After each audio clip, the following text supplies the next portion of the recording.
Los lunes a las 8:30 de la tarde en Radio Mairena, Ágora. Una experiencia de equilibrio entre cuerpo, mente y espíritu.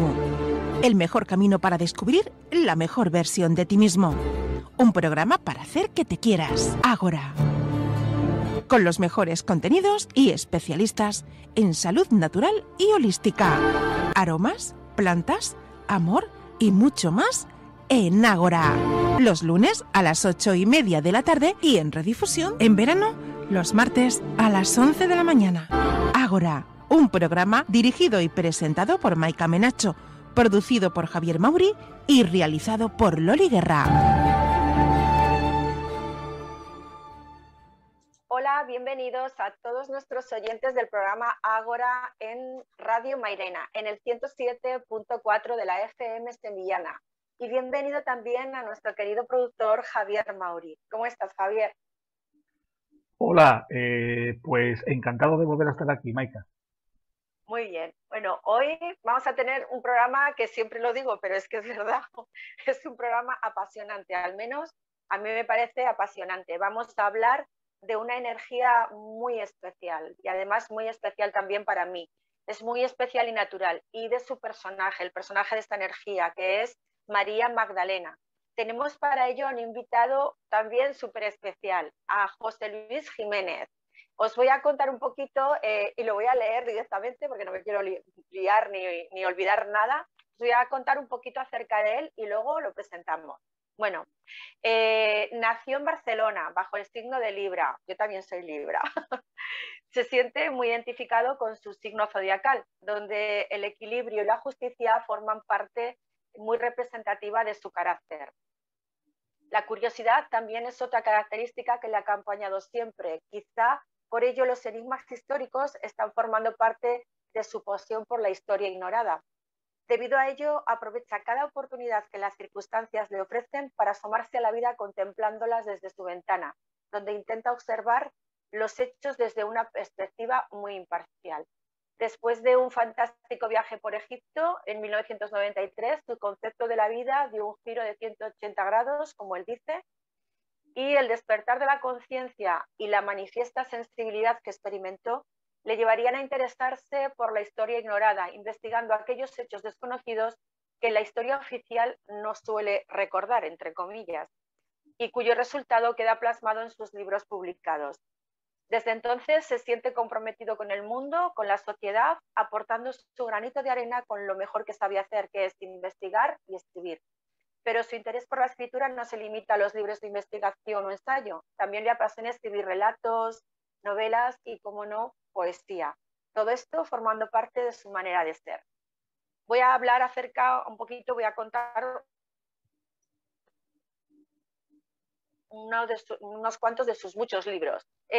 Los títulos de estos libros serían La revelación del Grial viviente, Operación Pegasus, Sin miedo a la vida, El manuscrito de Adán, muy interesante, Ensoñación del chamán, Conversaciones con mis musas, y lo que a mí en este momento para el programa de hoy me interesa son El triunfo de María Magdalena, Jaque mate a la Inquisición, y El legado de María Magdalena. Y vamos a presentarlo, vamos a hablar con José Luis. ¿Qué tal estás, José Luis? Bienvenido. Hola, Maika. Buenos días, bienvenida. Buenos días. Gracias. Sobre todo, muchísimas gracias. Lo primero de todo, quiero darte muchísimas gracias por estar hoy aquí, que sé que el tiempo lo tienes súper pillado y es un privilegio para mí y para Javier también el poderte tener en este programa y hablar de un tema como el que vamos a tratar hoy. Y voy a ser súper directa. ¿Quién fue María Magdalena? Todo tuyo ya.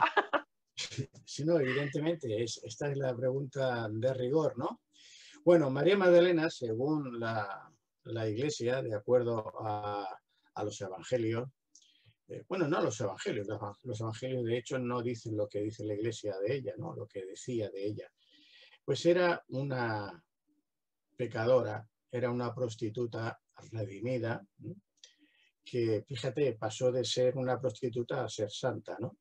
Bueno, esto es lo que nos dice la Iglesia, o lo que nos ha estado diciendo durante pues, más de 1500 años, pero que no tiene nada que ver con la realidad del personaje, en absoluto, todo lo contrario. Pero esto sí es lo que se ha quedado en la mente y en la imaginería de las personas en general.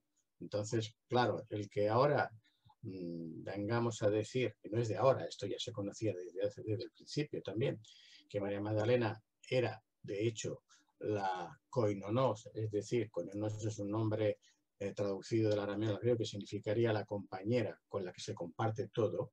O sea, era la esposa de Jesús, la madre de sus hijos, o sea, de la descendencia de Jesús. Pues claro, esto para la Iglesia suponía una gran herejía, la mayor de las herejías, ¿no? Entonces, en el año 594, el Papa de entonces, Gregorio I Magno, en una homilía que hizo un 14 de septiembre en la Basílica de San Juan de Letrán, en el Vaticano actual, pues este hombre se puso a decir en esta homilía, dice, bueno, ¿y quién es María Magdalena? ¿No? Pues si es lo que nos está diciendo Mateo en su Evangelio, esta era la mayor de las pecadoras, dice, porque en el Evangelio se dice que Jesús había sacado 7 demonios de María Magdalena. De hecho, lo que estaba contando Mateo era que Jesús, cuando viajaba por las tierras de Galilea, sobre todo en esta zona, y de Judea también, donde habían una serie de personas que lo seguían, dice, entre las personas que seguían a Jesús estaban varias mujeres, y menciona a Juana, la de Judá, tal vez, y María Magdalena, que era de la que había sacado 7 demonios, y ellas financiaban, o sea, pagaban los viajes del Maestro Jesús, ¿no?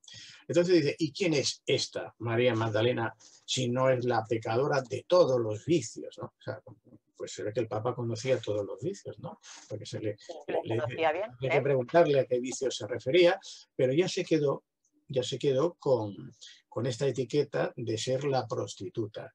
Y todo en base, porque bueno, le empezaron a añadir esta etiqueta y a que era la prostituta o la pecadora que en su día había lavado los pies de Jesús con sus lágrimas, los secó con sus cabellos y luego los ungió con un aceite, unos óleos, ¿no? que puso sobre sus pies y tal. Bueno, todo esto yo lo explico en los 3 primeros libros. Tú has mencionado antes muy bien, el primero es el legado de María Magdalena. Voy a ir compartiendo imágenes para que los amigos, aunque en la radio no lo van a ver, pero bueno, yo os voy mencionando. Pero luego, sí, pero luego en el vídeo en YouTube lo podrán tener todo. Ah, bien, de acuerdo, pues mejor entonces. Y así yo os voy explicando mientras tanto, ¿no?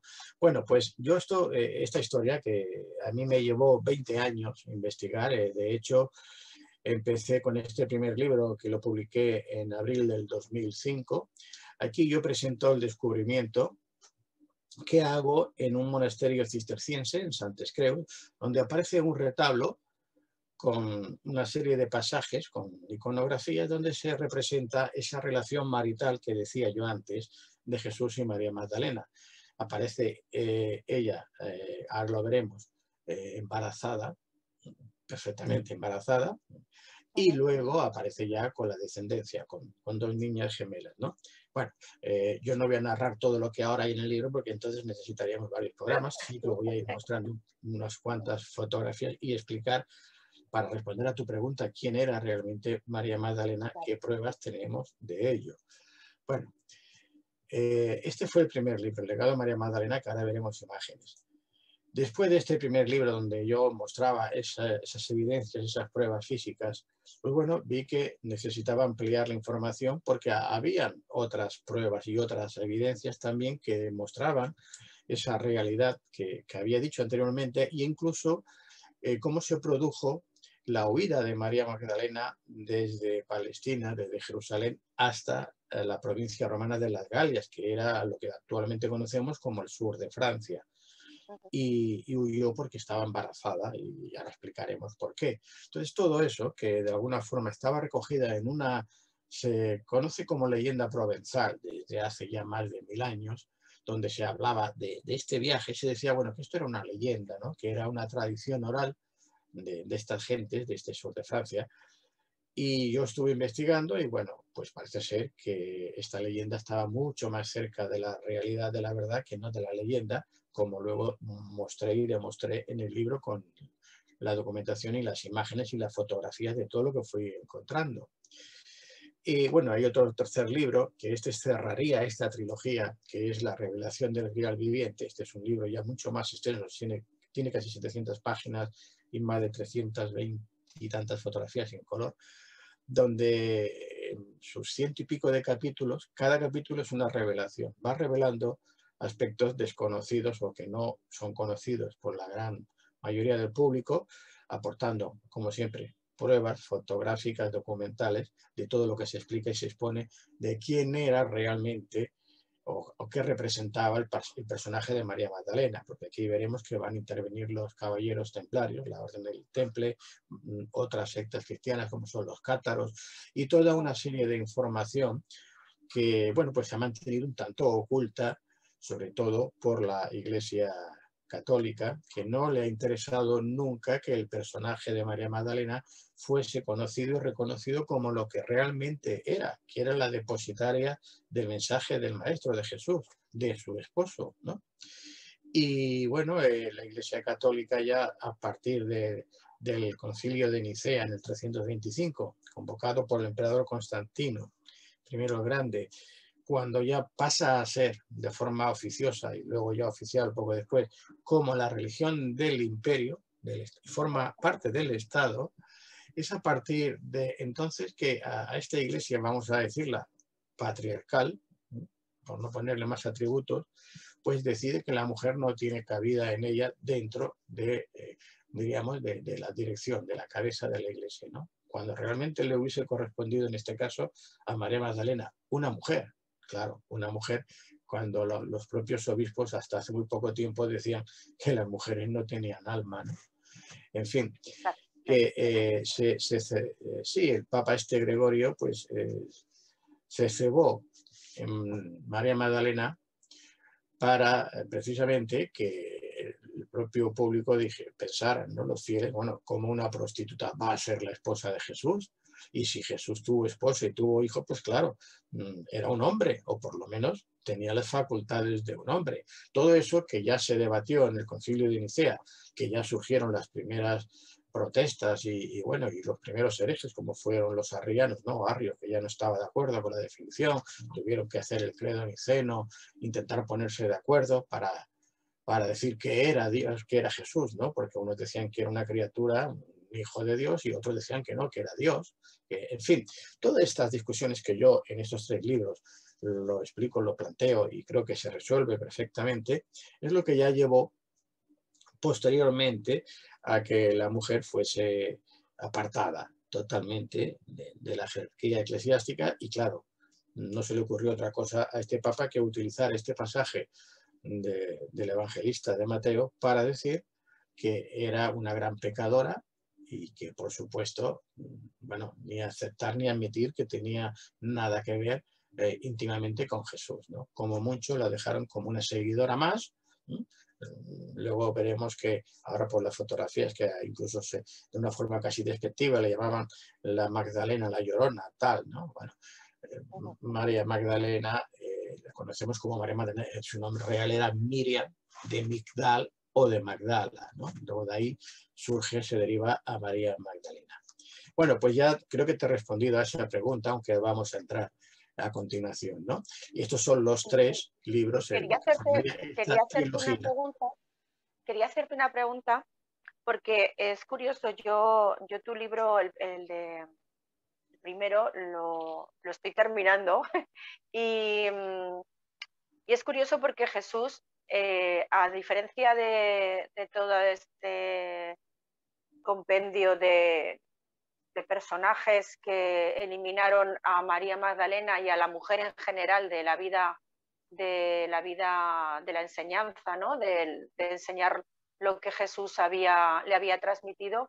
A diferencia de esta gente, Jesús trataba a mujeres y hombres por igual. En tu libro...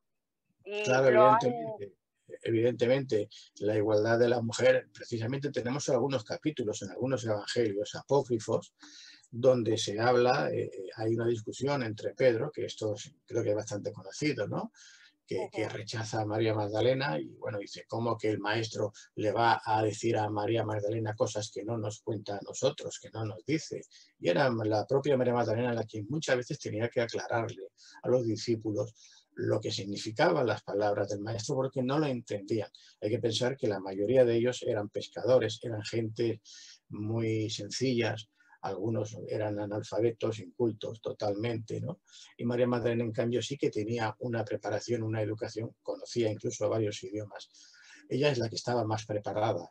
No en vano, posteriormente luego se la va a reconocer como la Sofía, y en ese evangelio de la Sofía que hace referencia a María Magdalena, pues habla de la sabiduría. La Sofía en griego vendría a significar la sabiduría. Y bueno, y todas estas cosas que ahora me comentabas, que yo profundizo en estos libros, pues quedan aclaradas, ¿no? El por qué pues a María Magdalena de alguna forma se le intentó apartar desde el principio, porque encima que fuese una mujer más inteligente, con más conocimiento, la que aportase la sabiduría, pues aún era más o menos inadmisible, ¿no? No, era inadmisible, y más en esta época machista y de una iglesia totalmente patriarcal. Ajá, sí. Bueno, pues no sé si me... perdona, Javier, no te había saludado antes, que estás ahí también, Javier. Un saludo y si quieres preguntarme o queréis preguntar alguna otra cosa para antes de empezar a mostrar imágenes o mientras os voy respondiendo, os voy mostrando. Sí, te quería preguntar, José Luis, efectivamente hay textos como los evangelios apócrifos que no solo cuentan una historia distinta de María Magdalena, sino de los apóstoles, incluso la historia de Jesús es totalmente distinta a esa interpretación que hace posteriormente la Iglesia oficial. Yo me pregunto, José Luis, si en tus investigaciones has podido llegar a la información del origen de María Magdalena, dónde nació, cómo fue su infancia y quiénes fueron sus padres. Bueno, este es un dato que no existe en información contrastada que se pueda decir es así, ¿no? Porque tenemos hipótesis, ¿no? Tenemos informaciones que se supone, por ejemplo, María Magdalena se sabe que pertenecía a la tribu de los benjamines, de Benjamín. Entonces Jesús descendía de la tribu de David. En la unión, en el matrimonio de Jesús y María Magdalena, estos hechos van a ser muy importantes, muy relevantes, porque se van a unificar dos tribus que habían sido separadas. Hay que recordar que David destrona a Saúl, que era el rey de Israel, y cambia la capital, entonces la lleva a Jerusalén, cuando entonces estaba en otro lugar, ahora no recuerdo el nombre de la ciudad. Entonces, a partir de ese momento, la casa de David era la que fue reinando, y la casa de Raúl, que era de Saúl, que era la de Benjamín, esa se quedó apartada. Entonces, esto fue muy importante, esta unión, lo cual nos está indicando que, igual que Jesús admitió, ahora explicaremos también, que él era el rey de los judíos, pues claro, evidentemente, María Magdalena era su esposa, la reina consorte de Jesús. Por lo tanto, también tenía un cargo, diríamos, una realeza para poder entre los dos unificar el reino, que es lo que se pretendía, ¿no? Que no hay que olvidar que a Jesús lo crucifican, lo ajustician en la cruz por ser enemigo de Roma, por declararse rey de los judíos, no por lo que decía, ¿no? Bueno, los padres de María Magdalena, bueno, la madre se sabe que era judía, porque si no podría ser los judíos, diríamos que se hereda a través de la madre, en este caso, ¿no? Vamos a decir la raza, ¿no? Entonces, ella es judía por parte de madre, pero el padre parece ser que era un noble también descendiente o vamos a decir, de la cultura siríaca o de Siria o de Mesopotamia, de toda esta zona, pero no se conoce bien exactamente. Sí que se supone que era un noble. Por eso te decía que no se puede decir exactamente quiénes eran los padres de María Magdalena. Se sabe dónde vivió y dónde tenía, por decirlo así, sus bienes, que era en la ciudad de Magdala, que se descubrió también recientemente. y poco más. En ese sentido, no se tiene constancia fehaciente de nada más. Volviendo al libro, volviendo a lo que estamos hablando, por ejemplo, sobre María y sobre lo que pudo ocurrir en esos momentos, tú hablas de cómo encuentras un retablo. Háblanos un poquito cómo empiezas con todo Sí. esto y cómo Muy bien. sería ese linaje. Bien, mira, ahora vamos a empezar a mostrar. Todo empieza, bueno, en el libro, evidentemente, que es mucho más extenso, yo lo estoy resumiendo mucho porque si no, no nos daría tiempo. Claro. El retablo lo voy a localizar en este monasterio que veis aquí en pantalla, que es el monasterio cisterciense de Santes Creus, ubicado en Aigua Murcia, en Tarragona. Dentro de este monasterio, en la iglesia monacal, pues existe un retablo, que es el que tenéis en imagen. Estas fotografías son de entonces, hablo del año 2002-2003 aproximadamente. Estaba en este lugar, casi en penumbras, era desconocido, estaba así, pero la gente no sabía qué es lo que había aquí, ni quién lo había hecho, ni cuándo, ni siquiera estaba. Cuando yo luego intenté investigar quién lo había realizado y tal, no aparecía ni en el Consell de Val, que es la zona donde debería de estar registrado la factura con los datos de quién era el autor, del coste del mismo, de la duración, etc.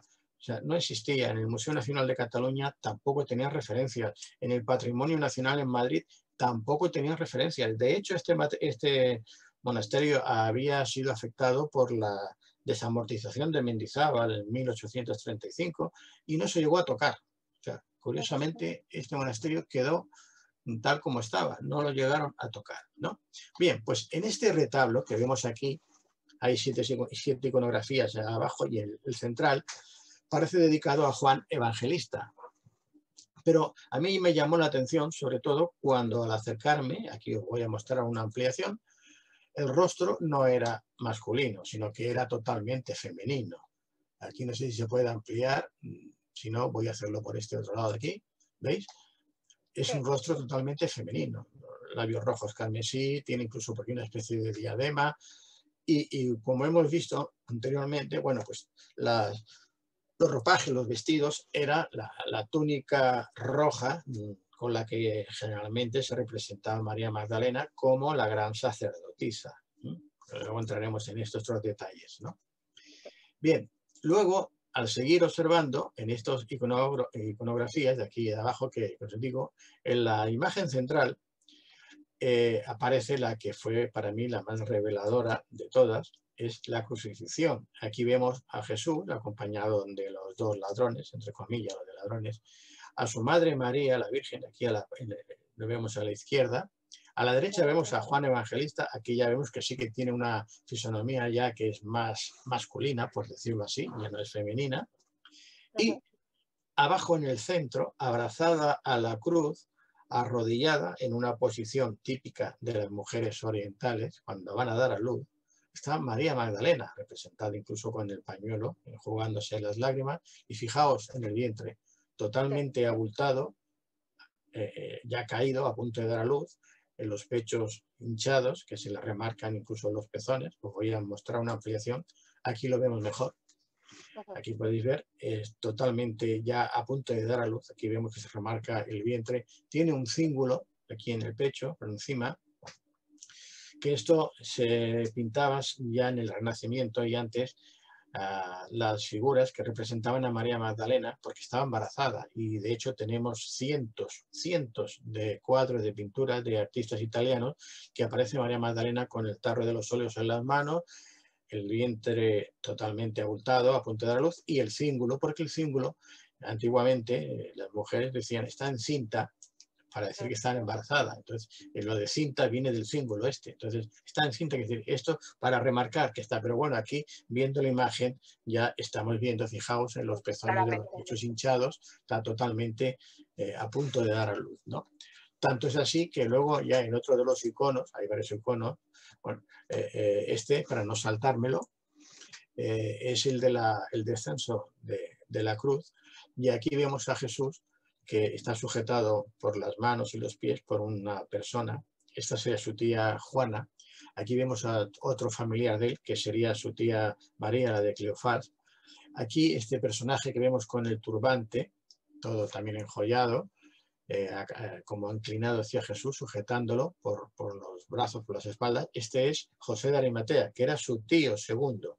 Era él el tío de su madre María, que era hermano, él era hermano de Joaquín, el hermano menor del padre de María la Virgen, que se llamaba Joaquín.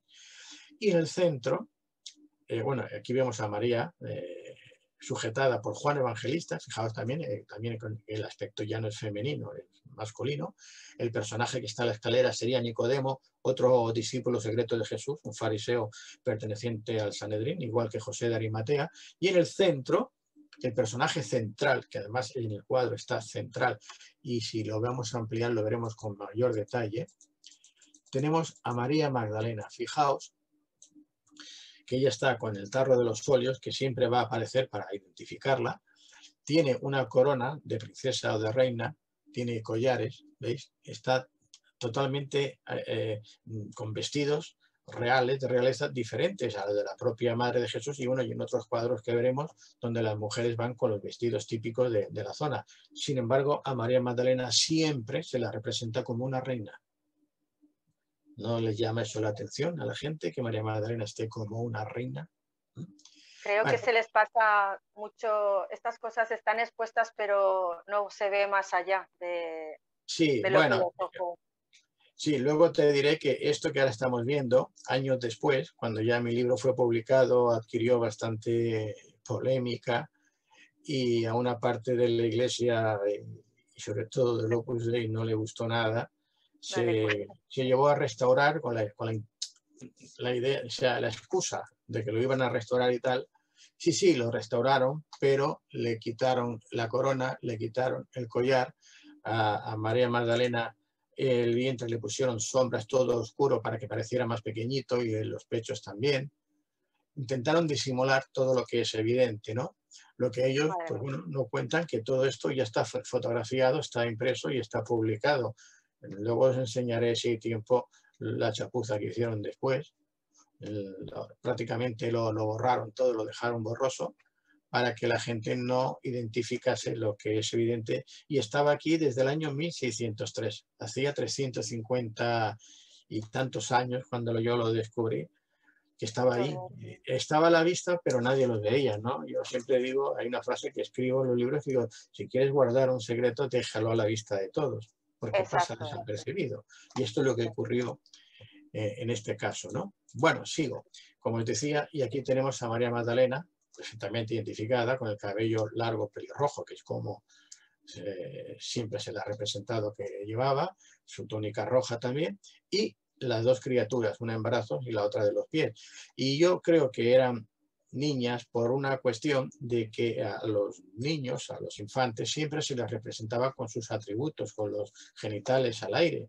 En cambio a las niñas no, siempre se las pintaba o de lado o de manera que no se les viese el sexo.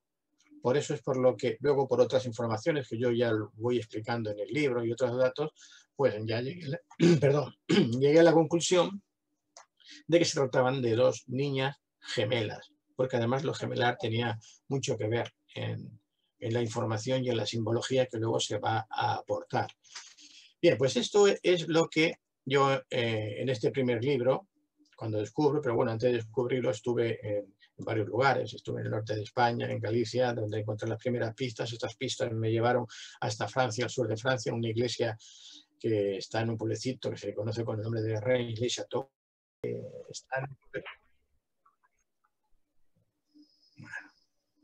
Bueno, otra vez.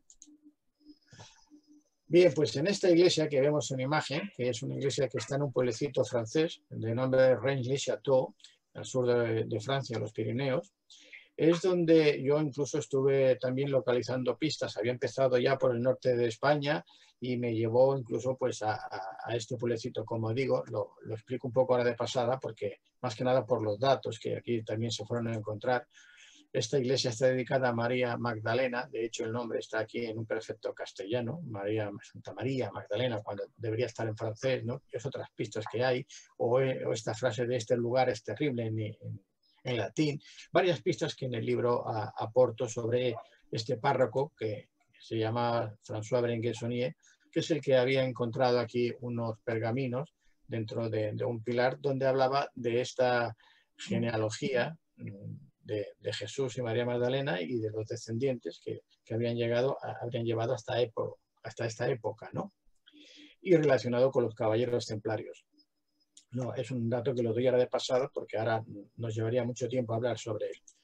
Y bueno, una de las construcciones que este párroco llegó a hacer, entre otras muy extravagantes, sería esta torre, se llamaba la torre la Tour Magdala, la torre de Magdalena.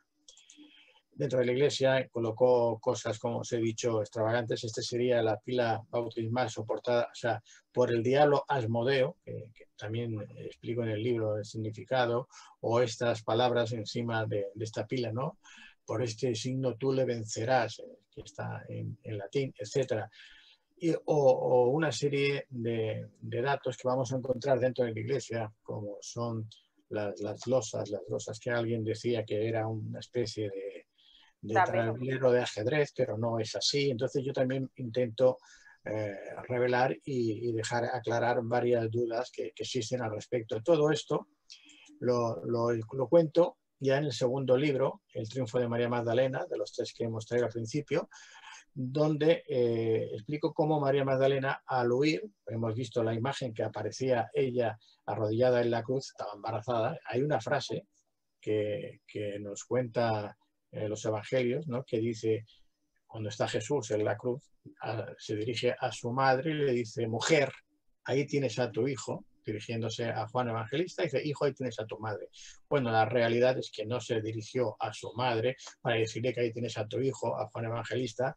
Jesús tenía 8 hermanos, no era único, ¿no? Claro. Tenía 5 hermanos y 3 hermanas. Entonces, ya tenía hijos de sobra, María, se estaba refiriendo a su mujer, a María Magdalena, y le estaba diciendo, mujer, estás embarazada, ahí tienes a tu hijo, ¿no? Hijo, tienes a tu madre. Incluso anteriormente ya le había indicado dónde tenía que huir, dónde tenía que marchar si le pasaba lo que le estaba pasando, porque en el momento que muere el rey, porque a Jesús lo crucifican por ser enemigo de Roma, si no, no había motivo para crucificarlo, por declararse rey de los judíos, automáticamente cuando él falleciera, el hijo, que en este caso estaba en el vientre de María Magdalena, sería el rey, por derecho. Por lo tanto, corrían un grave riesgo tanto María Magdalena como el hijo. Y de hecho, tiene que huir. Una mujer que tenía, como os he dicho, medios de sobra, puesto que pagaba todos los viajes de Jesús. Era una noble, tenía medios sobrados para vivir muy bien, aparte de que José de Arimatea, que era el tío segundo, era un personaje muy rico, vivía en las zonas más ricas de Jerusalén, en el monte Sión. No tenía ninguna necesidad de huir de su país, de su tierra, a menos que sus vidas estuvieran en peligro. Y tuvieron que huir a esa provincia romana de las Galias, como os he dicho, que es esta zona que ahora vemos en imagen, este mapa, y llegaron a esta zona de aquí. Lo voy a marcar más o menos por aquí, creo que es esta zona aproximada, donde llegaron con una barca, con un barco que yo lo explico en el libro, el recorrido, cómo llegaron a hacer, etcétera, hasta este pueblecito que actualmente se conoce precisamente con el nombre de las mujeres que llegaron, que son las 3 Marías, María Salomé, María Magdalena y Marta, me parece que era. Bueno, dicen Les Santes Maries de la Mer. Este es el nombre de este pueblecito. Esta iglesia que veis aquí era una iglesia tipo castillo, fortaleza del siglo X. Veréis, aquí en su interior incluso está la capilla, siempre se representa a María Magdalena con el tarro de los óleos o el cáliz, el grial, y Salomé o como os digo, o Marta, ¿no? Hay muchos esbotos, veréis por aquí pinturas referentes. Está toda la capilla llena de esbotos de la gente que es seguidora, ¿no? de María Magdalena, sobre todo en esa zona de Francia. María Magdalena es muy venerada. Hay una cripta debajo de la iglesia donde estarán algunos cuerpos de estas mujeres y también la de una criada que la acompañó, que se conocía con el nombre de Sara la Negra. mucha gente preguntaba, decía si era la hija de Jesús y María Magdalena. Yo, un poco como de broma, digo que Jesús hacía muchos milagros, muchos hechos prodigiosos, pero que no le cambió el color de la piel a nadie, ¿no? Era una criada de raza nubia. Los nubios son muy altos y muy negros, ¿no? Esta chiquita tenía unos 14, 15 años y la acompañó, la recogió María Magdalena en Alejandría, en el viaje ya cuando estaban huyendo para coger el barco. Y aquí vemos la representación de, esta sería Sara, Sara la Negra, que está aquí en la barca. Vemos que no tiene ningún halo de santidad, al contrario de María Magdalena o lo que la acompaña. Por lo tanto, es otra evidencia de que no era hija. Si fuese hija de Jesús y de María Magdalena, le hubiesen puesto también el halo de santidad, ¿no? Bueno, dentro hay una imagen, la esfinge de esta Virgen que le llaman los gitanos, la Virgen de los Gitanos, Sara, o también la Negra de Cali, que es venerada por los gitanos de toda Europa. El 24 de abril de cada año la sacan en procesión, la llevan hasta la playa donde se supone que llegaron con la barca, la introducen al agua, la vuelven a sacar. Y es una tradición, una de estas leyendas que decía al principio, que al final resultó que no era tal leyenda, ¿no? Bueno, María Magdalena al final acabó sus días en otro pueblecito cercano, San Maximín. Esta es la basílica dedicada a María Magdalena cuando se descubrió sus restos en el año 1279 por el príncipe Carlos d'Anjou, que luego sería rey de Nápoles. Y bueno, para no extenderme mucho, aquí dentro vamos a encontrar incluso el sepulcro que se construyó y se trajo desde las canteras imperiales del Mar de Mármara en Constantinopla, justo en el siglo XIV, a mediados, cuando la Iglesia Católica pasa a ser la Iglesia del Imperio Romano y cuando los obispos tienen poder, mucho poder, incluso administrativo y también económico, para traer este sarcófago desde esas canteras hasta esta provincia, la más alejada del Imperio Romano, hasta las Galias, ¿no? Esto requiere una gran capacidad, tanto económica como administrativa, y es en el siglo IV. Son dos siglos antes de que el Papa Gregorio I Magno dijese eso de María Magdalena. Hasta entonces María Magdalena estaba considerada como la esposa de Jesús. Luego en el tercer libro ahí yo ya muestro todas las imágenes que se han encontrado en restos arqueológicos, en descubrimientos que se han hecho recientemente de iglesias con Jesús y María Magdalena como reyes. En fin, todo esto en esta época aún se respetaba. Después ya la Iglesia lo modificó. Y aquí tenemos el sarcófago original que estuvo custodiado por los casianistas. Bien. Yo te quiero hacer una pregunta, José Luis. ¿Tú crees que algún día la Iglesia Católica va a aceptar a María y a los descendientes de Jesús? A ver, la Iglesia Católica tiene la documentación, tiene más documentación que nosotros juntos, lo sabe desde hace miles de años. Que lo acepte oficialmente tendría que rechazar muchas de las doctrinas que han impartido, tendrían que cambiar muchas cosas, entonces no pueden hacerlo. Tendrán que hacerlo de otra manera, cambiarlo, ¿no? Porque todo se basa primero en que Jesús no era un hombre, sino que era Dios, en que Jesús resucitó de los muertos, en que era célibe, en una serie de cuestiones que, claro, entonces todo lo que nos has estado contando es mentira, o por lo menos, si no todo, gran parte. Entonces, claro, que esto no es que cómo lo hacen, ¿no? Ahora decir, bueno, ahora cómo nos decimos de todo eso. Entonces, este sería el cráneo que se encontró, bueno, ya lo explicaré en otro momento con más tiempo. Sí, porque haremos más programas. Sí, por supuesto. Sí, porque ya yo sé que ya en tiempo no tenemos más y bueno, y hasta aquí es para mostrar lo que en estos libros van a encontrar, en estos 3 libros. Mucha información, por supuesto. El segundo tiene 500 y pico páginas, el tercero 700, el primero 200 y pico, y todos son siempre evidencias avaladas por fotografías, por documentación, por investigación. Es decir, no se trata de ninguna novela, ¿no? Porque a veces, esto es una ficción, no se lo han inventado. No, aquí no hay ninguna Está todo constatado y bien constatado por tu investigación y por documentos que tú muestras. Yo te quiero hacer otra pregunta antes de terminar y de preguntarte también dónde pueden encontrar las personas para poder adquirir esos libros para que se los lean. Sí, bueno, porque... todos mis libros Sí, todos mis libros, estos 3 y todos los demás, que hay 2 más de María Magdalena, los pueden encontrar en Amazon. En Amazon, si ponen José Luis Jiménez, legado a María Magdalena, o los libros de José Luis Jiménez Rodríguez, ahí tienen todos mis libros, los pueden solicitar bien en versión digital o bien en papel. En las 2 versiones los tienen, ¿no? Y si alguien lo quiere dedicado, porque hay personas que les gusta tenerlo dedicado y firmado por mí, pues bueno, pues que me escriban a mi correo jljimenez@jljimenez.es, o a través de mi página web o en Facebook, si me buscan por José Luis Jiménez también. Y luego en mi canal de YouTube tendrán cientos de vídeos donde yo voy explicando con fotografías todo esto que hemos visto ahora sobre María Magdalena. Pero en Amazon los tienen todos los libros sin ningún problema. Toda esta información que nos has dado tú ahora lo dejaremos en el enlace abajo para las personas que ven el vídeo, lo pondremos todo y pondremos los títulos de los libros para que las personas los puedan encontrar. Te quiero hacer una última pregunta. Sí. ¿Tú opinas que todavía hay descendencia de Jesús y de María? Bueno, de eso trata precisamente los últimos libros, ¿no? Y bueno, no es que yo sí estoy convencido que la hay, no soy la única persona, ¿no? Y sí tenemos algunas pistas y algunas pruebas de ello. Muchas de ellas muy cerca, están en España, la mayoría de ellas también, ¿no?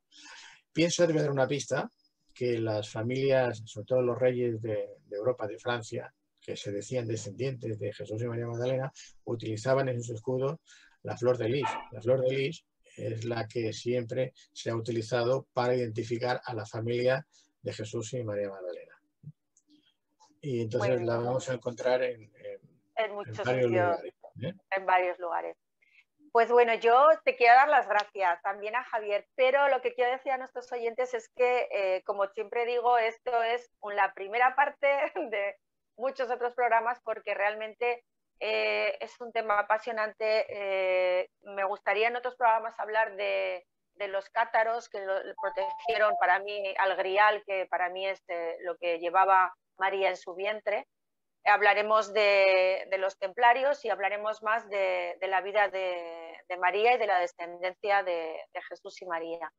Te doy muchísimas gracias, espero que a nuestros oyentes les haya interesado, espero que busquen esos libros porque no se van a quedar indiferentes.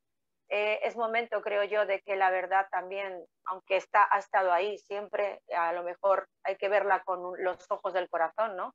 A veces las cosas hay que mirarlas con los ojos del corazón para ver realmente. Y la verdad yo creo que es momento también de que vaya surgiendo y de que se sepa realmente, que mucha gente pueda adquirir ese conocimiento y ver lo que realmente ocurrió y no lo que nos han querido contar. Entonces te doy las gracias, te mando muchos saludos y bueno, Javier, ¿quieres decir algo? Que te tenemos ahí como un poco olvidado. Javier. Bueno, yo únicamente dar las gracias a José Luis por esta masterclass histórica.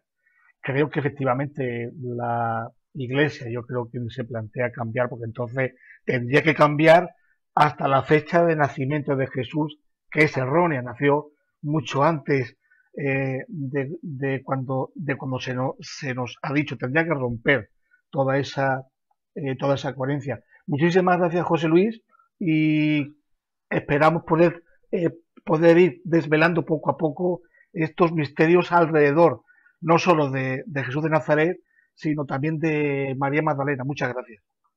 Gracias a vosotros. Un placer.